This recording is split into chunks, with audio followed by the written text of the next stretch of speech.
ইয়াতে অলপ আগতে লৈ আহিছিলে তেখেতক আননোন বডি হয় দুজন এই চালপাৰাৰ ওচৰতে পাইছিলে আমি চালোঁ বৰ্তমান তেখেত দুইজনেই ডেড বুলি ডিক্লেয়াৰ কৰা হৈছে ইতিমধ্যে আৰু মানে যিবিলাক সেন্সেশনবিলাক আমি চাইছোঁ কৰ্নিয়েল ৰিফ্লেক্সৰ পৰা আদি কৰি হাৰ্ট ৰেট আৰু আপোনাৰ নৰ্মেল ৰেছপিৰেশ্যন সেইখিনি বৰ্তমান একো নাই চ' বৰ্তমান আমি ডেড বুলি ডিক্লেয়াৰ কৰা হৈছে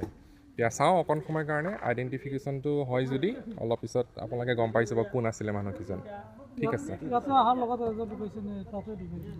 সেইটো তাতে ক'ব পৰা নাই মানে যিটো স্পটত হৈছিলে তেতিয়াও ঢুকাব পাৰে কিন্তু ধৰি লওক বেছি সময় হোৱা নাই বুলি ক'ব পাৰি আৰু